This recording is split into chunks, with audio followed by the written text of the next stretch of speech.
Welcome once again to Conversations with Hart. Today I'm privileged to have a conversation on anxiety, joined with Daniel Ngerema, who is a clinician and also a psychologist with specialty in counseling psychology and industrial and organizational psychology. Welcome and join us into these conversations. Welcome, Daniel. Hello, my name is Daniel Ngerema, a practicing clinician and a psychologist, and I'm so privileged to join Peter Hart into this talk. Enjoy the talk. Thank you for inviting me. Thank you and welcome, Daniel. So today in our conversations we are going to look at anxiety disorders. Have you ever felt restless, anxious, nervous, or sometimes you feel panicky, you have some tense, or maybe you're terrified? Today we are going to spend time with Ngerema to just look at some of the causes, some of the risks that are associated with anxiety disorder.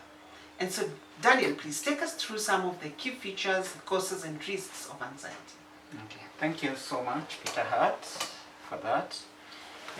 Like you said, our viewers, the big question you asked is, have you ever been fearful? You feeling scared, you feeling concerned, you feeling anxious. That's basically what anxiety is all about.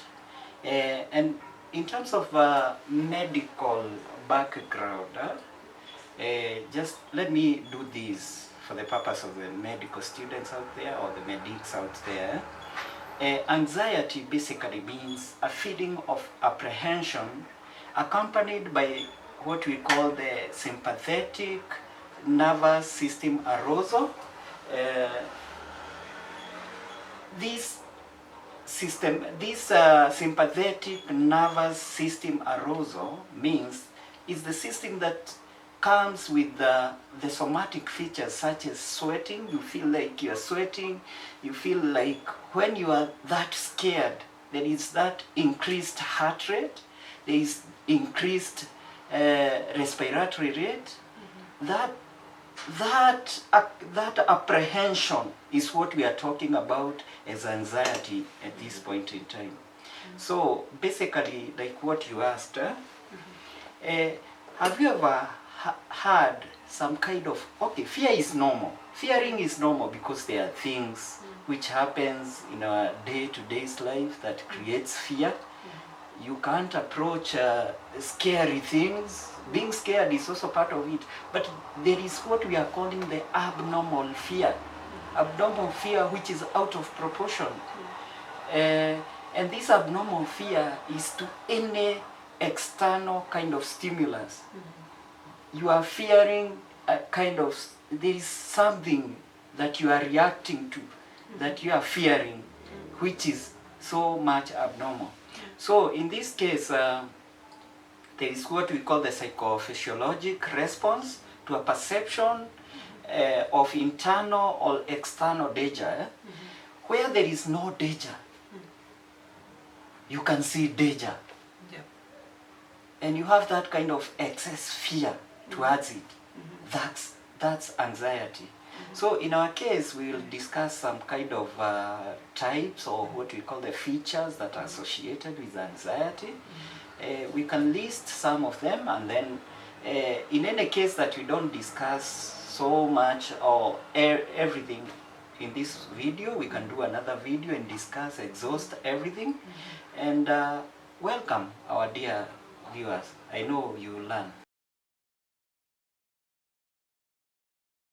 And before we engage on the features, features of anxiety, or the risk factors or the causes, it's better to understand the distribution of these cases. Because the reason why we are discussing this is because this is something which is affecting the population in our society.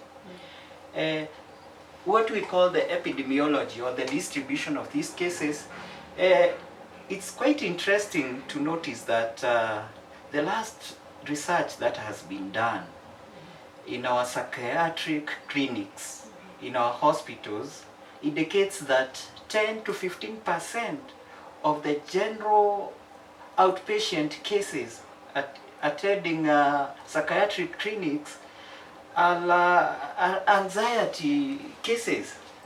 So that brings the case or the need to discuss this, because it's something which can be discussed and it will help so many people know where they lie. It's also quite interesting to know this, another figure, that 10% of our inpatients suffers from anxiety disorders. So it also brings the need. And out there, 25% of the healthy population out there, it's at some point in life, because this is something which changes with time.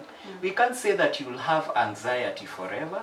Even for those people who have not been diagnosed out there, at one point in time, you'll find that the kind of living that you are, or the kind of life that you have, also helps in management of these cases. Okay.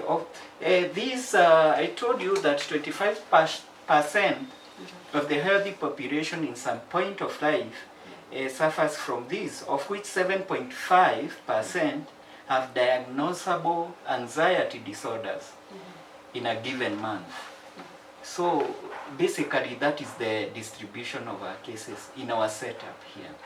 Wow, those percentage must be very high. The distribution of these cases is significant to warrant this kind of conversations. Now I'll engage directly into the types, or what we call the features, or the presentation of these cases. First of all, I'll outline them, but because some of them are more critical than others, we'll have to do another video. Panic attacks. We're basically talking about fears. Just mark the word fear. Being scared. I'm going to talk about the panic attacks.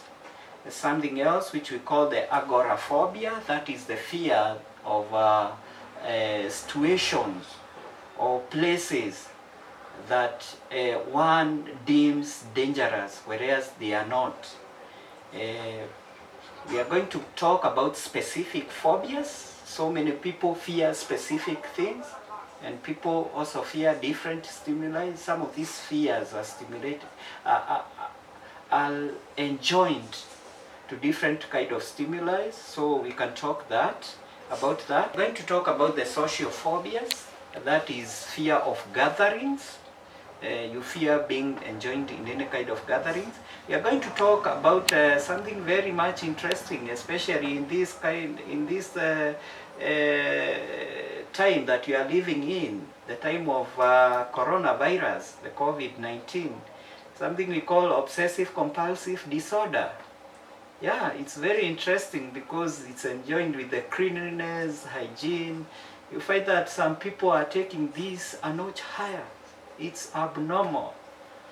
The other thing that we are going to talk about is the post-traumatic stress disorder. It's also part of it. We are going to talk about the acute stress disorder. It's part of it. We have something else which is basically encompasses so much of the anxiety disorder. It's called the general anxiety disorder. Basically, we are going to talk about all that, and if you are not, there are some, like I said, there are some types of fears or anxiety disorders that are more significant than others. So, because they come into a certain, they come with a certain magnitude of experiences in life. So, for example, something we call the post-traumatic stress disorders, which is attached to different situations or different experiences in life, where you find that this person who is facing this, or a patient who is who presents with this kind of anxiety disorder, have faced a very difficult time. that brings flashbacks and such. So that is a topic of interest that we can talk later on. But in this session, we can mainly focus on the general anxiety and the phobias, specific phobias.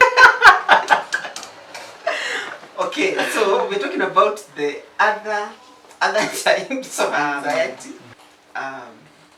Something to do with the situation that one is in, the circumstances you're going through in life. And then we have anxiety about death.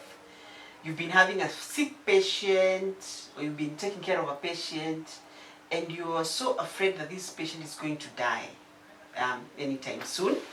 And so that you become anxious, or even you become anxious that you're going to die yourself, right?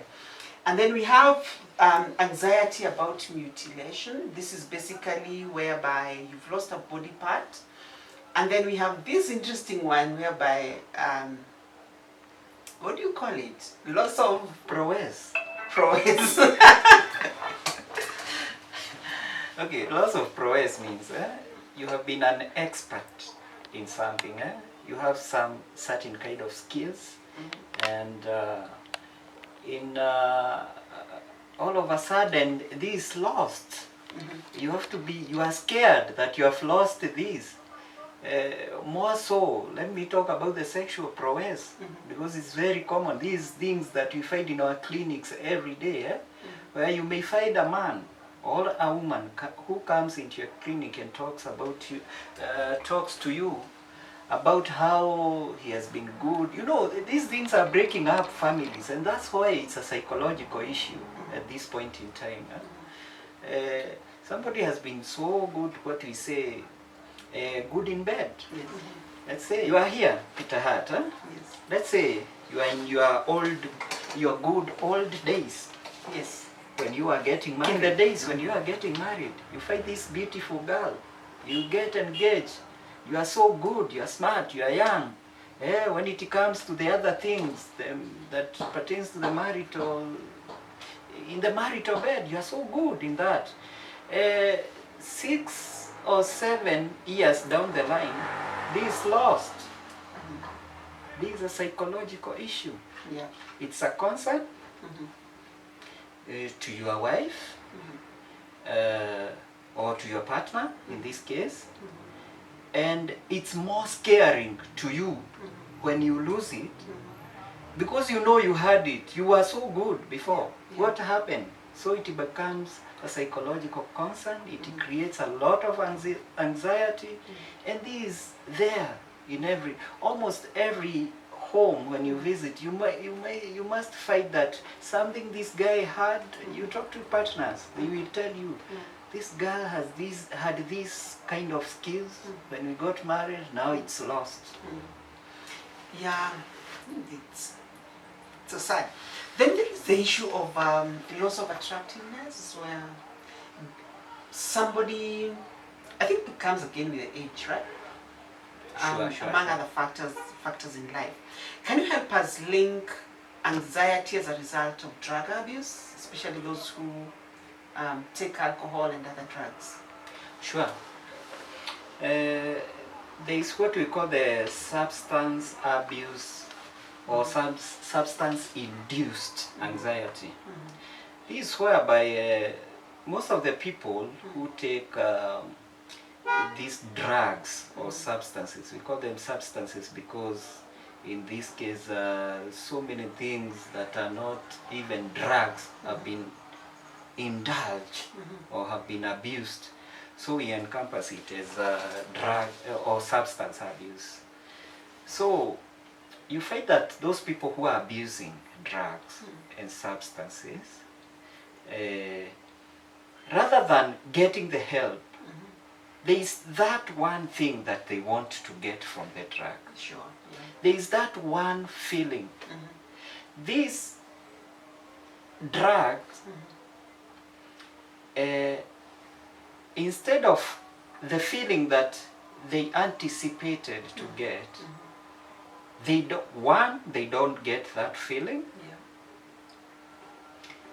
The second thing, is that because this abuse, you understand it's abuse. Yes. It's not, they are not using it for the right purpose. The second thing is that when they are abusing these drugs, they have some other kind of effects, and because of the abuse, they get messed up. They get to do wrong. They engage in acts that which are not good. So at the end result of this is anxiety. They will get fearful. They will fear. You have also heard of our musicians here singing about kwani jana kuliendaje. This anxiety, we are talking about this. Yeah. This the kind of kwani jana kuliendaje. They are wondering what happened. They are wondering what happened yesterday. And then if you listen to that song, okay, I'm not advertising somebody's song, but if you listen to the song, it has a very good picture of what we are talking about. Yes. Because the guy who is being asked, "Kwani jana kuliendaje?" responds by "Sijui ulishika nani nini," all that kind of situation. Wow.